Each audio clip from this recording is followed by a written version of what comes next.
اور اب یہ جانیں کہ DH اسلام آباد کی جانب سے مانسون شجرکاری مہم کا آغاز کر دیا گیا ہے۔ کیمپین کے تحت تقریباً 50,000 مقامی اور پھلدار درخت لگائے جائیں گے۔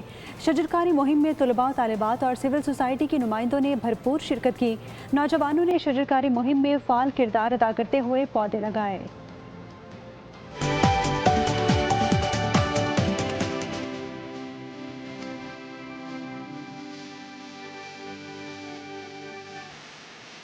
DH اسلام آباد کی مانسون شجرکاری مہم میں طلباء و طالبات، یونیورسٹی طلباء اور سول سوسائٹی کے نمائندوں نے شرکت کی، بھرپور حصہ لیتے ہوئے پودے لگائے۔ اس موقع پر طلباء و طالبات کا کہنا تھا کہ پاکستان کو سرسبز و شاداب بنانے کے لیے شجرکاری ناگزیر ہے۔ ماحولیاتی تبدیلیوں کے منفی اثرات سے نمٹنے کے لیے زیادہ سے زیادہ درخت لگانا ہوں گے۔ کلائمیٹ چینج کا مقابلہ کرنا ہے، ہم نے اپنے اربن جو شہری علاقے ہیں ان کو بہتر بنانا ہے۔ اتنی ڈیفورسٹریشن ہوگی تو لوگ سانس لینے میں اتنے زیادہ ایشوز ہو رہے ہیں، بیماریاں پھیل رہی ہیں، تو آئی گیس کہ تو ہمیں چاہیے کہ اربن ایریاز میں ہم جتنی زیادہ پلانٹیشن کر سکتے ہیں ہم اتنی زیادہ کریں۔ آج جو ہم پودا لگائیں گے وہ ہماری جو آنے والی نسلیں ہوں گی، دیگر نسلوں کو وہ خوشحالی جو ہے فراہم کرے گا۔ شرکاء کے مطابق شجرکاری ماحولیاتی تحفظ کے ساتھ آنے والی نسلوں کے محفوظ مستقبل کی ضمانت ہے۔ نوجوان نسل کو شجرکاری اور ماحولیاتی تحفظ کی سرگرمیوں میں بڑھ چڑھ کر حصہ لینا چاہیے۔